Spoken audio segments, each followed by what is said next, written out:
what really makes a political leader, truly impactful, Yeah. especially when a country is going through these big, complex changes. How do they leave their mark?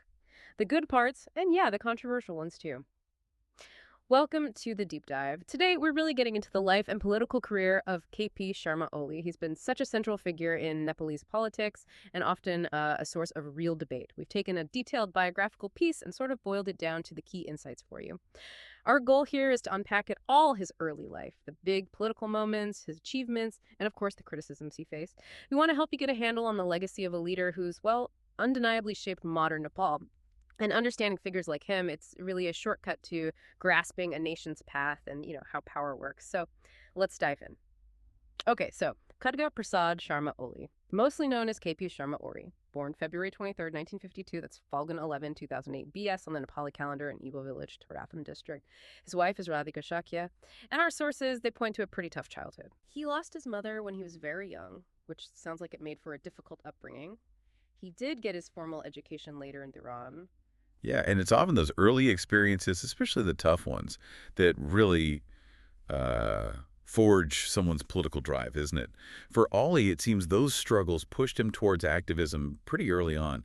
He got involved with the Communist Party of Nepal as a teenager. Wow, as a teenager. Yeah, this suggests a really early commitment to ideas about, social change, even with everything going on in his personal life. And it stuck. This wasn't just a phase. He went deeper in the 1970s, becoming really active in the Communist Party of Nepal, specifically the Marxist-Leninist wing.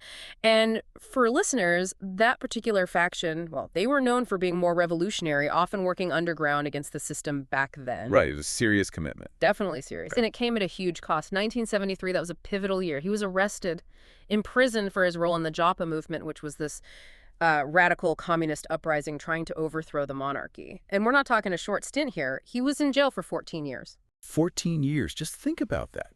For a political figure, especially during such a turbulent time in Nepal, that's not just time served, it's formative. It likely built incredible resilience, maybe a certain pragmatism too. You learn how to survive, how to strategize, even how to maybe work with enemies later on. We saw that in his career, didn't we?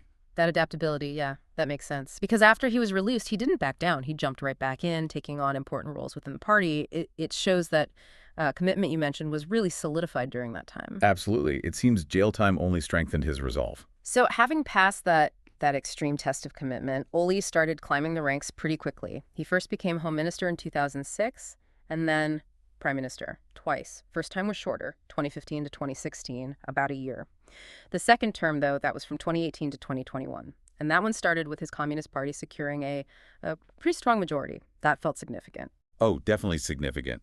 Reaching prime minister, not once but twice, especially in Nepal's really dynamic and sometimes fragmented political scene. It speaks volumes about his influence, his political maneuvering. These top jobs, they're where you really get to steer the ship, right? Especially for a country transitioning like Nepal was from monarchy to republic. It shows a lot of trust from his party, and for a time at least, from the voters. He really was a master of the political comeback. He certainly seemed to be. Okay, so he reached the top. But what did that actually mean for people in Nepal? What were the major achievements, the tangible things, during his time leading the country? Well, there were several really key things. First off, the implementation of Nepal's new constitution in 2072 BS, that's 2015. That happened under his leadership. That was a huge deal, putting that foundational document for the new federal republic into practice, a massive, complex step. Right, laying the groundwork. Exactly. And beyond that, he put a real emphasis on infrastructure. We're talking visible projects, pushing forward railway plans, expanding roads, investing in the energy sector, things that are, vital for a developing economy. Connecting the country, powering growth. Makes sense. And then there's the foreign policy aspect. He put a lot of effort into maintaining or trying to maintain balanced relations with both India and China. That's always a delicate act for Nepal, given its geography. The geopolitical tightrope walk. Precisely. And maybe the most widely known thing, he introduced that national slogan, Prosperous Nepal, Happy Nepali, trying to capture a national vision. Okay, so constitution, infrastructure, balanced foreign relations, a national slogan. These sound like pretty significant contributions, things people would feel in their daily lives, potentially. But As always, with powerful leaders, there's another side to the coin. What about the criticisms, the controversies? It wasn't all smooth sailing, was it? Oh, definitely not. And this is where the picture gets more complex. While he did achieve significant things, Oli also faced a lot of criticism. One major point was about his governing style.